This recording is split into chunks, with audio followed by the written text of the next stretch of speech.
we are doing the theory along with it, the theoretical portions. It will be convenient for you. Bleeding time and clotting time together. Usually from the thinking from the examination point of view, these or even these two will not be given as a single test, either bleeding time or clotting time or even both. Even if both are given, in addition some maybe estimation of hemoglobin will have to be performed, because the time is 45 minutes for all the 25 candidates who will be appearing in the lab. 25 as of now. Bleeding time is the time from the injury, that means if time from the injury or the wound occurring, or from skin puncture to the arrest of bleeding, whatever arrest of bleeding which is notably visible from outside, bleeding arrested, that is the time interval between the skin puncture or the wound occurring, the injury occurring, and the arrest of bleeding. It usually what it measures or it estimates is this formation of platelet plug. It estimates the formation of platelet plug, that is which type of hemostasis or what the part of the hemostasis, primary hemostasis. Primary hemostasis is followed by secondary hemostasis, that is formation of clot. Clotting time measures this. Obviously, it will include primary hemostasis, measuring from the injury to the formation of the fibrin monomer. The fibrin thread can be seen in the laboratory. When we do it, the fibrin thread can be seen, the formation of the fibrin thread. This formation of the fibrin thread, that time required is the clotting time. Obviously, platelets will come into action, and this is a continuous, not continuous, the combination of these platelets and clotting factors acting, but this fibrin thread is what we are looking for during measuring clotting time. So, it is an estimate of this secondary hemostasis, and obviously it includes the primary hemostasis part, but it is the estimate of the secondary hemostasis. But the arrest of bleeding is the noting just the arrest of bleeding is noting this involves the primary hemostasis. So, the platelet plug formation. Okay. So, there are other times like this, other times that are measurable in the laboratory, that is like clot lysis time. Clot lysis time will measure or estimate the tertiary hemostasis part, clot lysis time. As we spoke of just today only, tertiary hemostasis is breaking down of the clot. The plasminogen plasmin will break down the clot, the fibrin clot will be broken down. So, that is tertiary hemostasis. So, that is measured by clot lysis time, although in your syllabus you are to, according to the syllabus, you are to estimate bleeding time and clotting time on your own. That is, these are DOAP sessions. All these sessions, if you go by the CBME, just I am asking you to have a look at the CBME again and again, because you will see these are DOAP. DOAP means you have to not only demonstration, then under observation you have to perform it on your own. So, some sessions are there only demonstration sessions, you are not to perform on your own. So, bleeding time, so what it is we have told, clotting time what it is we have told. Now, how to do it? It is mandatory here in these two cases, mandatory. You can't take venous blood and then anticoagulate it and then look for, you have to prick your own finger, whatever we have learned. So, what is required? Cotton and some disinfecting substance which contains 70% alcohol and that spirit, cotton spirit. Clean the finger and allow it to dry, whatever you have done in DLC and blood grouping you should have done. That is, I am always encouraging, do it by pricking the finger. In the exam you will be required to do it, and this is in this case it is mandatory. So, bleeding time, so prick the finger, taking the precautions, that is allow it to dry. Why should we allow it to dry? Why should the finger be after applying spirit? Everybody talking together, it can't be followed. What is the reason? Spirit can get spirit can get mixed with the blood, and disinfection will not happen properly if we do not give it enough time. Yes, for disinfection to occur, some time is required. So drying allows two things. One is this disinfection is happening at that time, and also we are not allowing spirit to get mixed with the blood. Otherwise, our experiment result, whatever experiment it is, counting cells, or it is the cells, the spirit, or this anything other than blood does not contain the cells. So this experiment result might be hampered. So this is the reason why we allow it to dry, then prick a single drip prick allowing free flowing of blood, and bleeding time, free flow of blood is absolutely essential in DLC. What we do is commonly, if free flowing blood is not there, we squeeze, then also it is hampering because tissue fluid is coming out which is not containing the cells. But here it is absolutely essential because we are measuring bleeding time itself. So if it is not blood and tissue fluid, what we are going to measure? In case of DLC, it is okay. Some tissue fluid is mixed, some blood is there, some cells can be counted, still it is possible to some extent. But here we are measuring the time after which bleeding will be arrested. So it should be free flowing blood, and then this filter paper, when it is free flowing, blood is free flowing, as soon as we prick, the stopwatch has to be, as soon as bleeding start, stopwatch has to be started. If stopwatch is not there, just see your watch, but without the watch it is not possible. Okay, mobiles are not allowed. From the examination point of view, mobiles are not allowed.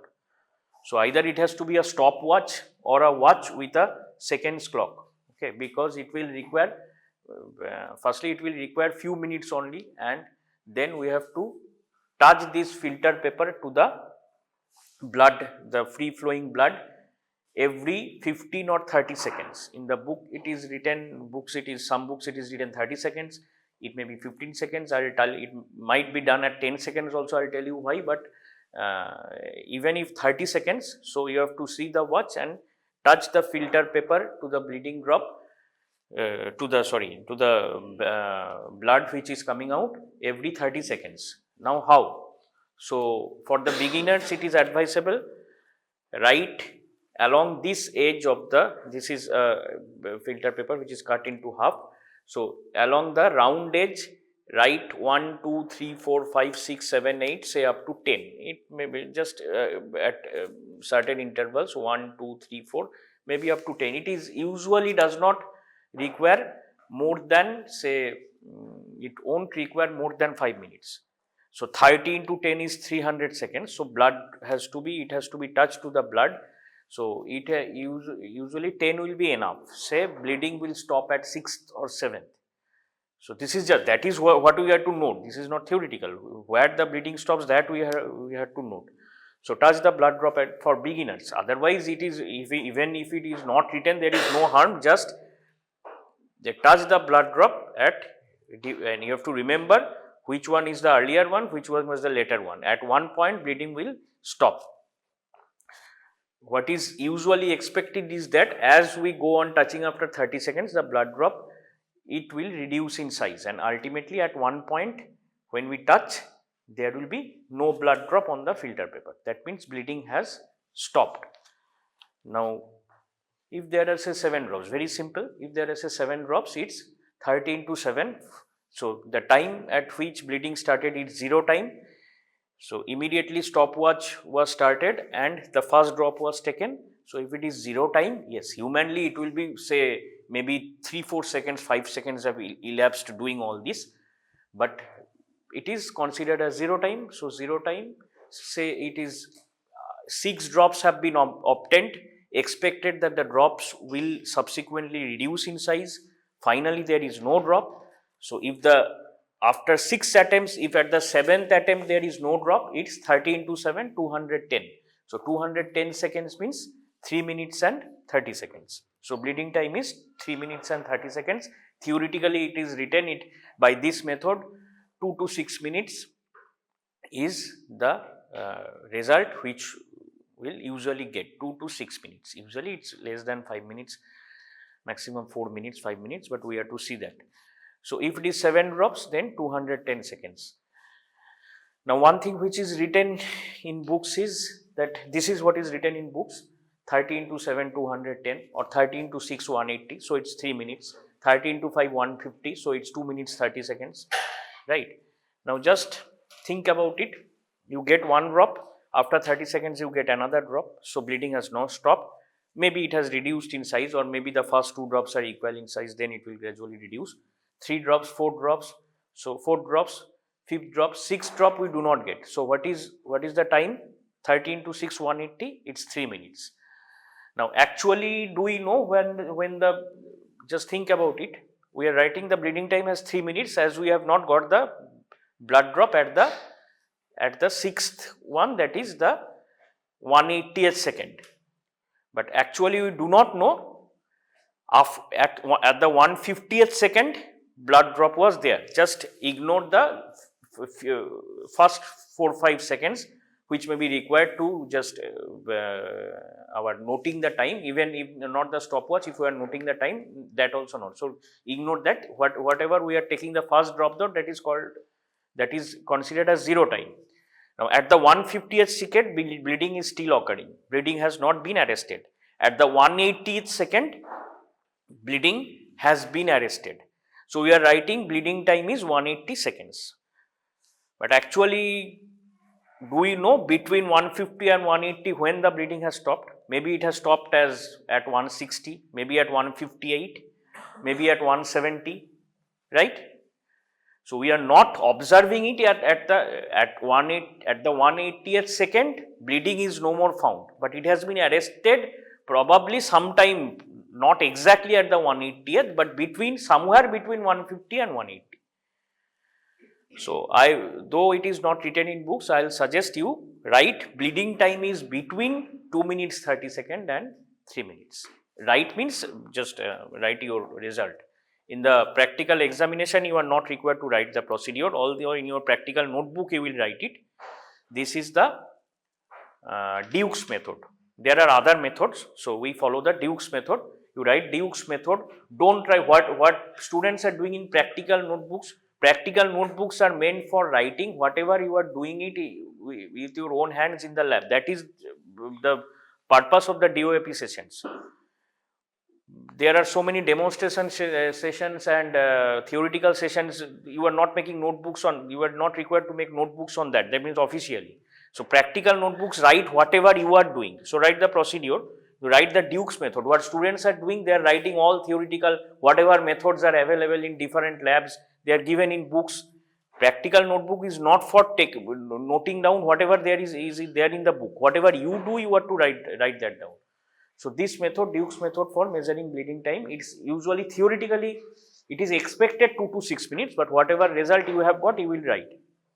So so this is common sense. Some students are writing at the end, normal bleeding time is this. Normal bleeding time is the theoretically accepted value. We are not, in the practical notebook, we will not write that. You will write whatever you have got, doing the experiment in the lab. So I think these things should be, you are already acquainted, but you don't apply you means the students don't apply their common sense when writing this. You are not required to write whatever there is in the book. Books are meant for the theoretical knowledge about the topic, but you write in the practical notebook whatever you do, whatever you get. So between 150 and 180, write like this. So bleeding time is somewhere between because at 150 the bleeding was still seen, but at 180 seconds bleeding is not seen. If it is between 180 and 210, then it is between 180 and 210. Now why should it be better to do it 15 seconds interval? This will require, that means more space on the filter paper. Okay, if we take in 15 seconds, but why better to do it? It will increase the accuracy. Simple, it will increase the accuracy. Now we can say it is between 150 and 165. If we do it at 10 seconds, we can say it is between 150 and 160. So now it has to be, now the best is to do it at intervals of 1 second, which is not humanly possible. So it can measure in seconds, but it is not humanly feasible. So up to 10 seconds it can be acceptable, that after up to 10 seconds it is possible to note and do it. That will increase the accuracy. but as beginners you do it at intervals of 30 seconds, that is sufficient. If you like, you can do it at intervals of 15 seconds, that is you get, that is, it is more creditable from the exam point of view. The examiner will give you more credit because you have done it more accurately. If you can do it at 10 seconds but not required, if you do at 30 seconds, it is okay that you have done it correctly, the correct procedure you have maintained. So as we go on decreasing the interval, the accuracy can be increased. In case of clotting time, what we do is, similarly after pricking, this is a capillary tube. This capillary tube is just held at that blood which is coming out. So if both bleeding time and clotting time you have to perform one after another, then 2 pricks are required. In a single prick, it is probably very difficult doing the bleeding time and clotting time together. Okay, so bleeding time you have to prick once, then for clotting time you have to prick once again. So if both are, especially I am telling from in your exam, if both you have to do, then very simple, but you have to prick twice. So clotting time, you just hold this capillary tube, it will be, the blood will be coming by capillary action just at the, just note the time again, 0 time, and just hold the blood will come by capillary action. Now immediately what can be done is start breaking small pieces from this capillary tube. Start breaking small pieces. So simple thing is to, after at intervals of 30 seconds, again similarly it can be done 15 seconds or 10 seconds also, but if done at 15 seconds there will be more pieces before the final. What is the aim of breaking it? So break one piece and observe what can be seen. So ultimately at some point of time, what will be seen is a fibrin thread. It can be seen visibly with the naked eye. So this formation of fibrin thread informs that fibrin, this fibrinogen to fibrin conversion has occurred, whatever coagulation pathway we talked of. And what is this pathway, extrinsic or intrinsic? This is coming in contact with, after seeing this you can remember more well, this is coming in contact with glass. So it is the intrinsic pathway. Now this is happening outside the body, but why intrinsic? All of you are there in the theoretical class. Why intrinsic? Because the factor 12 is within the blood. It is not out, it is not in this glass, but it is called the glass factor or the glass contact factor. It is occurring due to activation of factor 12, but in contact with glass. And what factor? Usually the coagulation system is in the body, inside the body. Which coagulation is the extrinsic or intrinsic? Which one has the upper hand? It has the extrinsic system, because in the body what it is happening? The bleeding site, at the site of puncture, the tissue factor is present in tissue factor 7 is present in the tissues, not in the blood. So that factor, incoming blood comes in contact with that factor and that pathway is activated. Factor 12, it is factor 12 deficiency in the human body usually does not lead to bleeding disorders, because factor 12 is activated in contact with glass. So this is a way of testing the coagulation pathway. It takes the intrinsic, the other factors required in the intrinsic pathway and the coagulation common pathway, of course, prothrombin to thrombin, all these things it tests. This clotting time, because it is coming in this contact with glass, or this is, if it is siliconized, then it takes some more time, clotting time, but glass or silica. So it is called the glass contact factor, factor 12. Now we note the fibrin thread. Again, we can immediately start breaking it. Note the number of pieces broken. So 30 into those number of pieces broken, this is in seconds. Again, the fibrin thread has formed somewhere between the, when it was not seen, say at the, say, 8th broken piece, between the 8th and 9th, between 30 into 8 to 40 seconds and between 30 into 9 to 70 seconds will be the answer. Okay. Now if we go on breaking it in 15 seconds, then there will be more number of drops, time will be same, obviously there will be more number of pieces. If we get it 7 pieces breaking at 30 seconds, we will get 14 pieces at 15 seconds, breaking at 15 seconds. But what we do actually is that it is written in books also that before starting breaking, wait for 1 minute.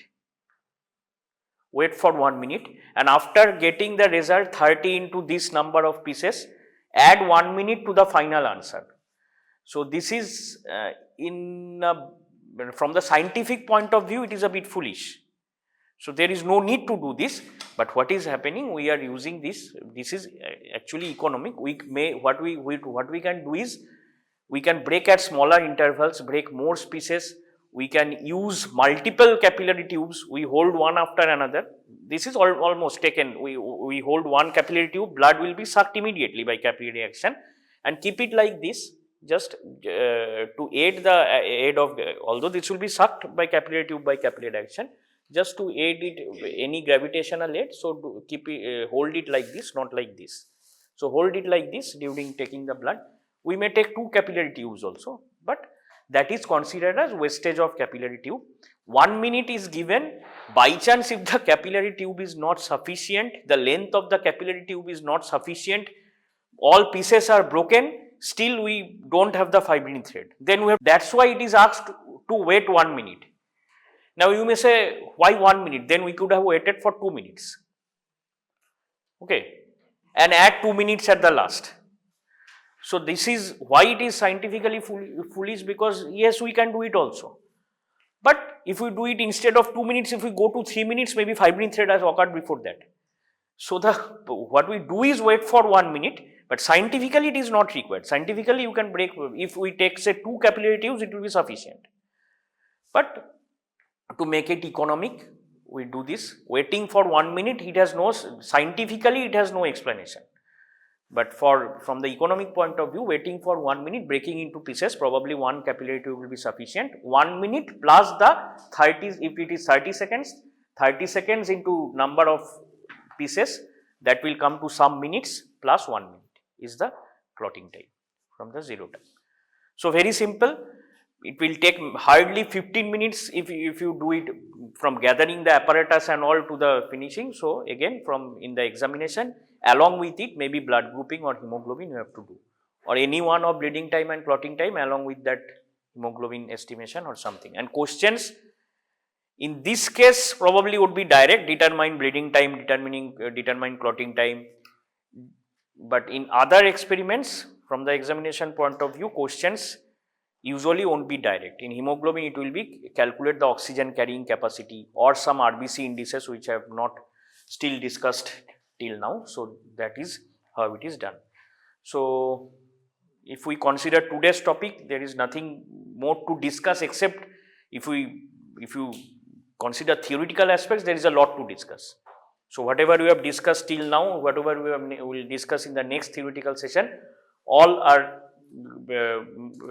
many things are related to bleeding time and clotting time. But for the practical point of view, whatever you have to do, we have discussed. Now just proceed to the lab. We will discuss the rest, whatever is left, in another theoretical session on this topic, platelets and coagulation. Just told me something, and I remember that this should be mentioned. After hemoglobin you have done, RBC total count you are do. So some capillary tubes are having here. I'll tell that. So you do know. Just think of a pipette. Hemoglobin you have pipette you have used. So tube, one end is usually open and the other end is closed. In that way, capillary tube, in a way it has both ends open. It's kind of a misnomer. So it's just mentioned to me that some capillary tubes are having one end closed. So it will suffice your purpose. There will be no, it will not hamper this experiment. Usually tubes have one end open and one end closed. Like hemoglobin, you have used both pipette, you have sucked the blood and also a tube. There was one tube and one pipette. While doing total count of, that's count of RBCs and WBCs, again we will use pipettes, RBC pipette, WBC pipette. So pipettes, you are sucking the blood. So it has one end open, one end closed. Tubes are having one end closed.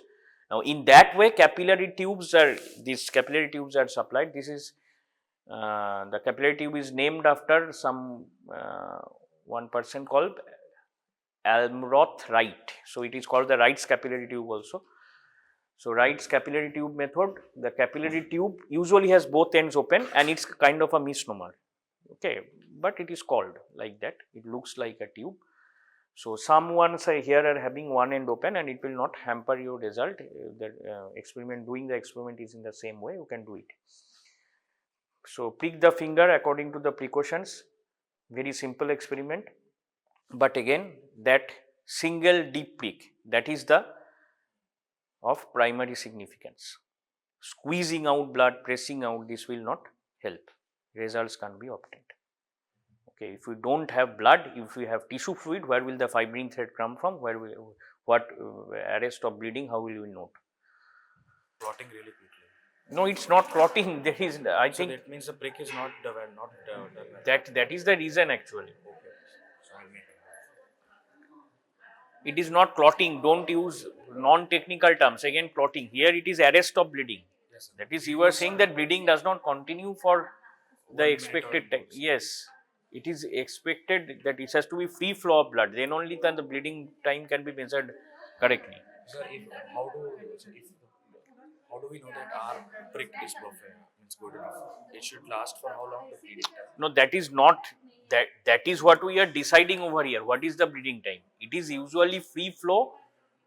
It usually stops after at least, it is theoretically expected 2 to 6 minutes, but 1 or 2 drops is not sufficient. That means theoretically also there is no question or there is no disease or something or physiological cause, pathological cause, disease cause due to which bleeding time is lowered. It may be prolonged.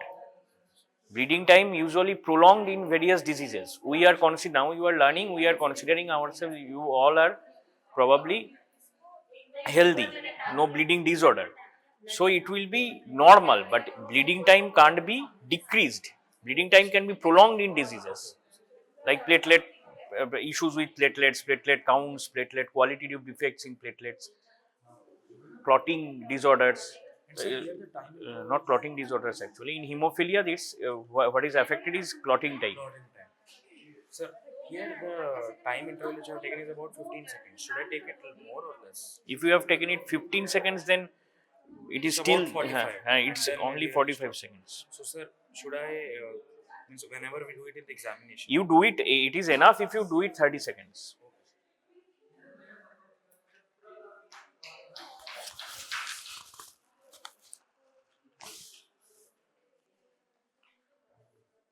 Do it yourselves. I want just this paper one because this is now This is like this has a lot of folds now. I thought I'll fold and folds will not cause any problem, but folds don't cause any issue. because I want fresh proper. I want to Ask the lab technician, but don't waste things. no sir, just no. Sorry. Sir. It will even this will give you a result. There is no problem. We'll give the result. Yes, obviously. Why